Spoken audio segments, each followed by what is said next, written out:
இந்த ஆண்களுக்கு இருக்கிற ஈகோ சைலண்ட் ஆயிட்டாருங்க. அவ எழுந்திருச்ச உடனே சைலண்ட் ஆயிட்டாரா, அவ இறங்கிட்டா. அவ அப்பா வீட்டுக்கு போறா. யாரு? பார்வதி போறாங்க. போய் நின்னு திரும்பி பாக்குறா, இந்த ஆள் சைலண்ட்ல போயிட்டாரு, கண்ணை மூடிக்கிட்டு.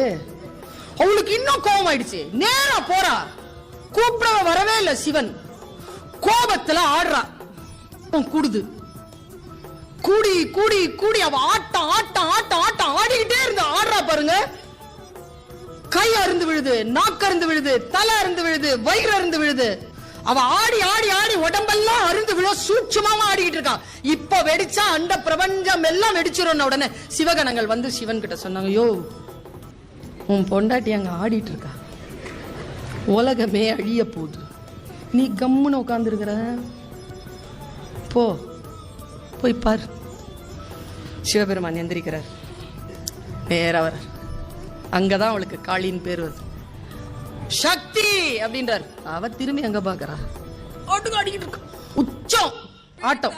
காளி அப்படி. இன்னைக்கு என்னடி வேணும்? இந்த உலகம் உன்னை மதிக்கணும், அப்படிதானே? இந்த உலகமே நாயகனாக நினைக்கிற நான் இதோ என்னை உன் காலடிக்க தருகிறேன், போதுமா அப்படின்னு டொம்முன்னு காலில் விழுந்துட்டாருங்க. அந்த அம்மா என்ன பண்ணிச்சு, ஆடிக்கிட்டே காலை வச்சுது பாருங்க சிவன் நெஞ்சில. அந்த சிலையில பப்பரப்பான்னு படுத்துட்டு இருக்கிறது சிவபெருமான். நான் பார்த்தேன், நீங்களும் போய் பாருங்க. எந்த அரக்கனையும் அவன் மிதிக்கல, சிவபெருமான மிதிச்சுட்டு இருக்கிறான். பாம்பெல்லாம் இருக்கும், சடாமுடியெல்லாம் இருக்கும்,